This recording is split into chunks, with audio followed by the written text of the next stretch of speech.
Okay guys, I am back with another video. So எனக்கு birthday celebrate பண்ணுற எல்லாருக்குமே ஒரு பெரிய ஹாப்பி பர்த்டே. இந்த இயர் உங்களுக்கு ஒரு பெரிய இயராகவே அமையட்டும் நான் ப்ரே பண்ணிக்கிறேன், நீங்களும் ப்ரே பண்ணிக்கோங்க. ஸோ நம்ம இந்த வீடியோ என்ன பார்க்க போகிறோம்னா, ரேகா சித்திரம் மூவியோட ரிவ்யூ தான் பார்க்க போகிறோம். ஸோ இன்றைக்கி Jan 9th இன்றைக்கி தான் மூவி ரிலீஸ் ஆகிருக்கு. இப்போ தான் மூவி பார்த்துட்டு வந்து அதே சூட்டில் ரிவ்யூ பண்ணிடலாம்னு சொல்லிட்டு தான் இந்த ரிவ்யூ பண்ணிகிட்ருக்கேன். ஸோ வீடியோக்குள்ளே போகிறக்கு முன்னாடி என் வீடியோ பார்க்குறவங்க சப்ஸ்கிரைப் பண்ணாதவங்க சப்ஸ்கிரைப் பண்ணிக்கோங்க. கீழே பெல் ஐக்கனில் ஆல் கிளிக் பண்ணால் தான் என்னோடய வீடியோஸோட அப்டேட்டும் அப்பப்போ வரும். ஸோ எல்லோரும் சப்ஸ்கிரைப் பண்ணி வீடியோஸ் பாருங்கள். நிறைய பேர் வீடியோஸ் பார்க்குறீங்க, நான் சப்ஸ்கிரைப் பண்ண மாட்டேங்கிறேங்க. உங்கள் சப்போர்ட் தான் எனக்கு எல்லாமே. ஸோ சப்ஸ்கிரைப் பண்ணுங்கள்.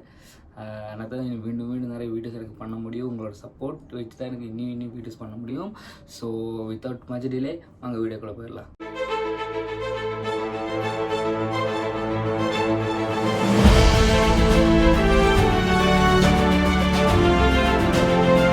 நம்ம வீடியோக்குள்ளே போயிடுவோம். ஸோ ஒரு 1 வீக் முன்னாடி இந்த மூவியோட ட்ரெய்லர் ரிலீஸ் பண்ணியிருந்தாங்க. ட்ரெய்லர் பார்த்தவே ரொம்ப இம்ப்ரெசிவாக இருந்துச்சு, ரொம்ப சஸ்பீஷியஸ் தான் இருந்துச்சு. சரி, அப்போவே முடிவு பண்ணிட்டேன் இந்த படத்தை வந்த நாள் ஃபஸ்ட் நாளே பார்த்துடணும் சொல்லி அப்போவே முடிவு பண்ணிட்டேன். ஸோ அதுதான் மூவியெல்லாம் பார்த்து முடிச்சு வந்தாச்சு. இல்லை காஸ்ட்டு மெயினாக வருது யாருகள்னா ஆசிஃப் அலி, நமக்கு தெரியும். இப்போ தான் கிஷ்கிந்தாகான்னு சொல்லி சூப்பர் முடிவு கொடுத்தாரு. பின்ன அன்ஸ்வரா ராஜன், இதுக்கு முன்னாடி நேரு சொல்லி ஒரு படம் பண்ணியிருந்தார். அந்த படம் சூப்பராக இருந்துச்சு.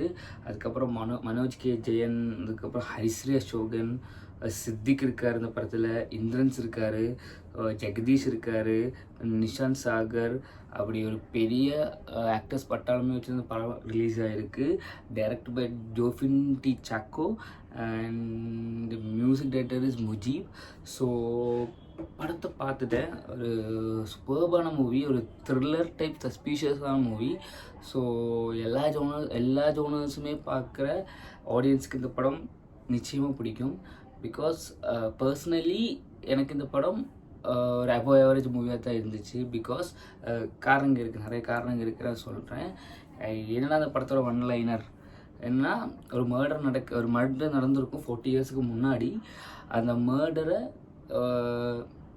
யார் பண்ணா, எப்படி பண்ணா, யாரெல்லாம் அதுக்கு பின்னால் இருக்காங்கன்னு ஒரு த்ரில்லர் மாதிரி படத்தை கொண்டுட்டு போயிருக்காங்க.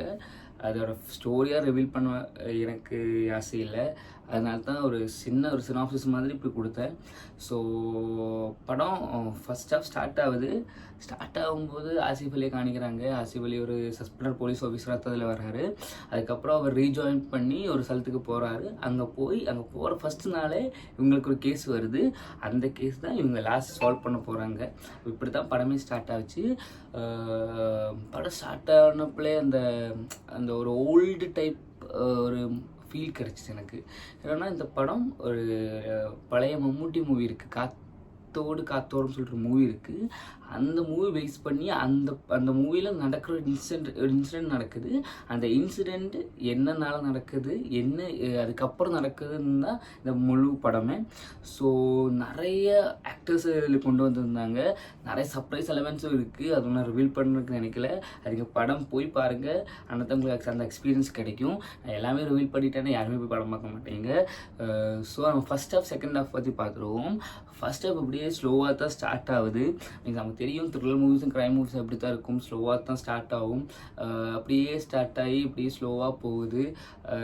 அவங்க அங்கே போய் ஒரு ஆசிஃப் அலி ஸ்தலத்துக்கு போகிறாரு. அங்கே போயிட்டு அந்த இன்சிடெண்ட்டை பார்க்குறாரு, க்ரைம் சீனை பார்க்குறாரு, இப்படியெல்லாம் நடந்துச்சுன்னு எல்லாம் கண்டுபிடிக்கிறாங்க.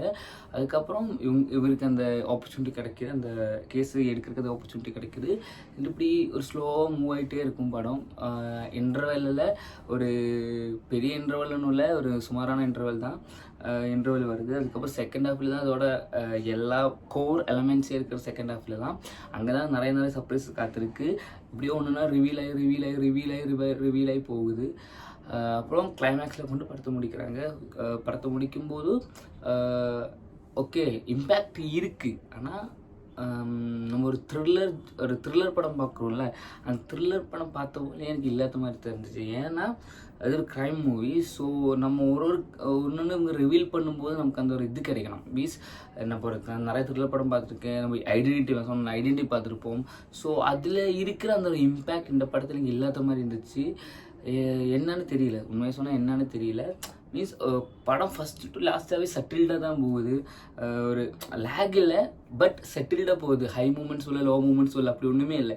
செட்டில்டு ஃபஸ்ட் டு லாஸ்ட் வரை செட்டில்டாக தான் படமே போகுது. பட் ஸ்க்ரீன் ப்ளே சூப்பராக பண்ணியிருக்காங்க. மீன்ஸ் ஒன்று ரிவீலிங்கும் சூப்பராக பண்ணியிருக்காங்க. ஸ்க்ரீன் ப்ளேன்னு ஒரு குத்தவும் சொல்கிறதுக்கு இல்லை.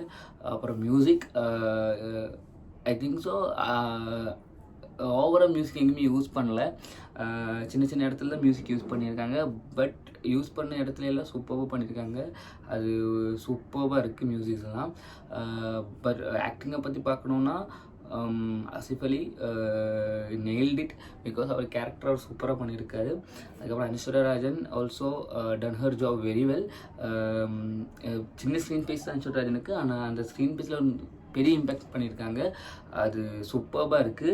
அப்புறம் ஓரோ கேரக்டர்ஸும் இந்திரன்ஸ் ஆல்சோ சின்ன ரோல், ஆனால் அந்த சின்ன ரோலெல்லாம் சூப்பராக பண்ணியிருக்காரு. ஜெகதீஷ்க்கு இவங்க எல்லாருக்குமே சின்ன சின்ன ரோல்ஸ் தான். சின்ன சின்ன ரோல்ஸ் எல்லாம் எவ்ரி கேரக்டரும் அவங்க ரோல்ஸை கொடுத்த மாதிரி பண்ணியிருக்காங்க. அது பெரிய ஒரு பாசிட்டிவ் இந்த படத்தில். அதுக்கப்புறம் ஈச் சீனும் மூவ் ஆகிற டைமில் நமக்கு ஓகே இது நடக்கும் நமக்கு தெரிஞ்சிருச்சு. மீன்ஸ் ஓப்பனிங்லேயே தெரிஞ்சிருச்சு இவர் தான் வில்லன். அவங்க ரிவீலே பண்ணிட்டாங்க. ஸ்டார்டிங்லேயே அவங்க ரிவீல் பண்ணிடுறாங்க இவங்க தான் வில்லன். ரிவீல் பண்ணும்போது நமக்கு ப்ரெடிக்ட் பண்ண முடியுது இப்படி தான் படம் இருக்க போகுது, கிளைமேக்ஸில் இப்படி இருக்க போகுது. நமக்கு தெரிய வேண்டியது ஒன்றுனா யார் அந்த மீன்ஸ் ஒரு விக்டிம் இருப்பாங்க, அது யார் அந்த விக்டிம், அவங்கள பற்றி அவங்க என்ன பண்ணிகிட்டு இருந்தாங்க அது நமக்கு தெரியாது. அதுக்கப்புறம் எதுக்கு வேண்டியது பண்ணாங்க அது நமக்கு தெரியாது. இது மட்டும் தான் நம்ம லாஸ்ட்டில் தெரியும். பாக்கி எல்லாமே நமக்கு ப்ரெடிக்ட் பண்ண முடியுது. But decent thriller and suspicious movie too. Because நமக்கு இப்படியே நம்ம நினைப்போம் ஓகே இது நடக்குது, அதுக்கப்புறம் என்ன நடக்க போகுது, நம்ம இப்படியே நம்ம யோசிச்சுட்டே இருப்போம். அண்ட் கிளைமேக்ஸில் சூப்பராக முடிச்சிருக்காங்க, நல்லாவே முடிச்சிருக்காங்க. And overall good movie. எல்லாருமே போய் தியேட்டர்ஸை பாருங்கள். ஆனால் எனக்கு ஒரு எபோவ் ஆவரேஜ் மூவியாக தான் இருந்துச்சு. பிகாஸ் அது ஒரு த்ரில் எலமெண்ட் படத்தில் மிஸ் ஆன போல் எனக்கு தோணுச்சு. பிகாஸ் தெரியல, நிறைய படம் பார்க்குறனாலையா இல்லை இப்படியே நிறைய படம் வர்றதுனாலையான்னு தெரியல, எனக்கு அந்த த்ரில் எலமெண்ட் மட்டும் மிஸ் ஆகிருந்துச்சு. பட் ஓவரால் படத்தை பற்றி ஒரு பிரச்சனையும் இல்லை. எல்லோரும் போய் பாருங்கள், எல்லோரும் பார்க்க வேண்டிய படம்.